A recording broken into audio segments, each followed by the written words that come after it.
Welcome to Bhushan's academy. 7వ తారీఖు మధ్యాహ్నం 1 నుండి 9వ తారీఖు మధ్యాహ్నం 1 వరకు టీఎస్ సెట్కు సంబంధించిన ప్రిలిమినరీ కీపై అబ్జెక్షన్లు పెట్టడానికి గడువు ఇవ్వడం జరిగింది. ఈ నేపథ్యంలో టీఎస్ సెట్ హిస్టరీ రాసిన అభ్యర్థులలో మొదలవుతున్న ప్రశ్నలు. ప్రాథమిక కీలో ఎన్ని అభ్యంతరాలకు అవకాశం ఉంది, వాటికి సంబంధించిన సమాధానాలు ఈ వీడియోలో చర్చించడం జరుగుతుంది. దయచేసి ఈ వీడియోను చివరి వరకు చూడగలరు. టీఎస్ సెట్ హిస్టరీకి సంబంధించిన ప్రాథమిక కీని క్షుణ్ణంగా గమనించిన తర్వాత నేను గుర్తించిన ప్రశ్నలు 9. ఇవి అభ్యంతరాలు పెట్టడానికి అవకాశం ఉన్నాయి. ఇందులో 4 ఫస్ట్ పేపర్ నందు, 5 హిస్టరీ పేపర్ నందు కలవు.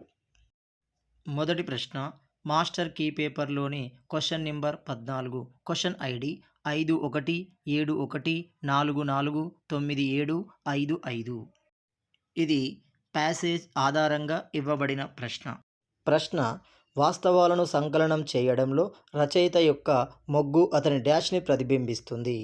ఇంగ్లీష్లో గమనిస్తే the author inclination for compiling facts reflect is dash అడిగాడు.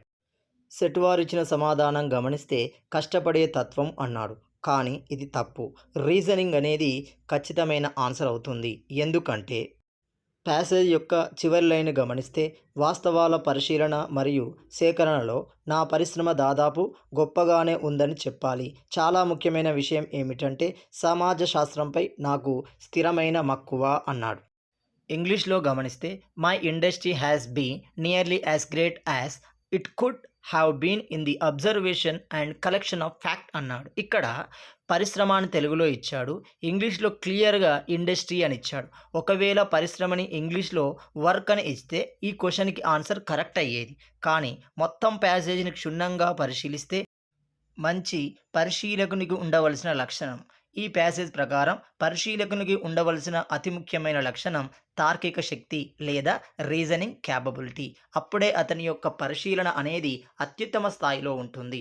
కష్టం అనేది పరిశీలనలో ఉన్నప్పటికీ ఆ పరిశీలన యొక్క గొప్పతనం అనేది అతని యొక్క తార్కిక శక్తి మీద ఆధారపడి ఉంటుంది అనేది ఈ ప్యాసేజ్ యొక్క థీమ్. కాబట్టి ఆన్సర్ తార్కిక శక్తి అవుతుంది. దీన్ని ఖచ్చితంగా ఆబ్జెక్ట్ చేయవచ్చు. రెండవ క్వశ్చన్ స్టేట్మెంట్కు సంబంధించింది. ప్రకటనలు. ఏ భవనం గోడ కాదు, కొన్ని గోడలు గదులు, భవనాలన్నీ రాళ్లే. తీర్మానాలు ఏమన్నాడు? ఏ భవనం గది కాదు, ఇది కరెక్టే. కొన్ని గదులు భవనాలు కాదు, ఇది తప్పు. భవనాలు కానీ కొన్ని శిలలు గోడలుగా ఉండే అవకాశం, ఇది కూడా తప్పే. కానీ answer ఏమిచ్చాడు? 3 and either 1 or 2 follows అన్నాడు. ఇక్కడ గమనించండి, ఎయిదర్ అంటే అర్థం అది లేదా ఇది. ఒకటి ఖచ్చితంగా కరెక్టే, 2 తప్పు. కానీ అది లేదా ఇది తీసుకోవడానికి ఆన్సర్ ఏముంది? మూడోది ఖచ్చితంగా తప్పే, ఎందుకంటే ఇచ్చిన ప్రకటనకు దానికి అసలే సంబంధం లేదు. కాబట్టి ఆన్సర్ ఏం కావాలి? 1 మాత్రమే ఫాలో అవుతుంది. ఒకవేళ 3 గనుక ఫాలో అయితే ఆన్సర్ 3.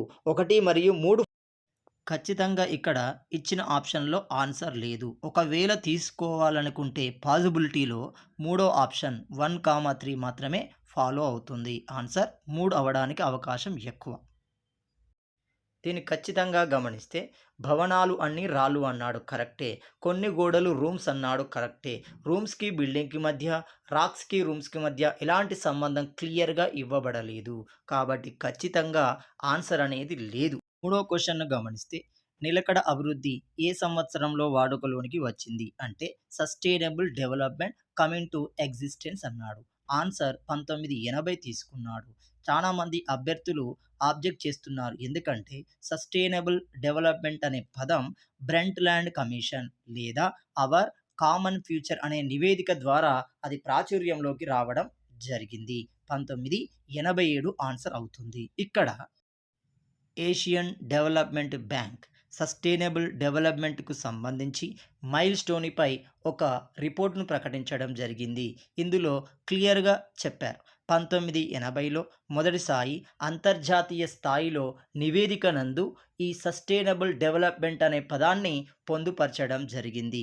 కానీ బ్రెంట్ల్యాండ్ కమిషన్ తర్వాతే, అనగా 1987 తర్వాతే ఇది ఎక్కువగా ప్రాచుర్యంలోకి వచ్చింది అనే మాట వాస్తవం. నా ప్రకారం ఇది 50-50 ఛాన్స్‌గా ఉన్న క్వెషన్‌గా మాత్రమే గమనించాలి.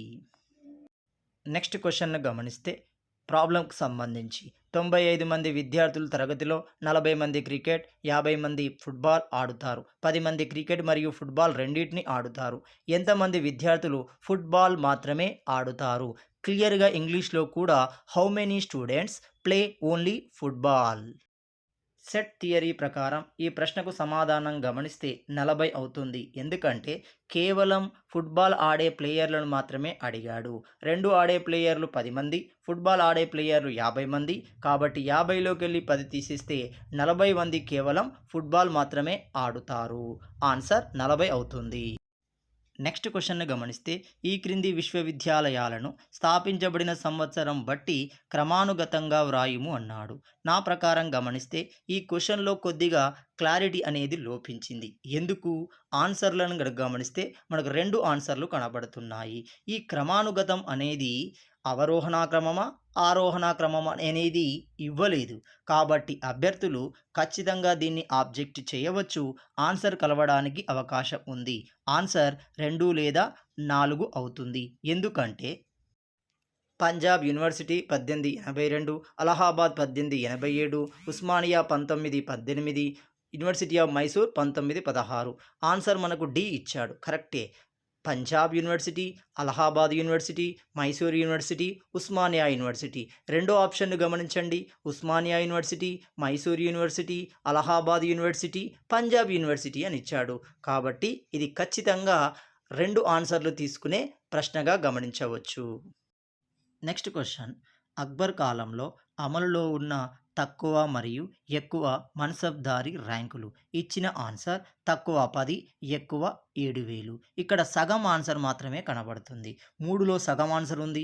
4లో కూడా సగం ఆన్సర్ ఉంటుంది. ఎందుకంటే అకాడమీ ప్రకారం, ఎన్సీఆర్టీ ప్రకారం, యూపీఎస్సీకి సంబంధించిన పుస్తకాల ప్రకారం గమనిస్తే అక్బర్ కాలంలో తక్కువ మన్సబ్దారీ ర్యాంక్ 10గా ఉంది. ఇది కరెక్టే. ఎక్కువ మన్సబ్దారీ ర్యాంక్ అనేది 10,000గా కూడా ఉంది.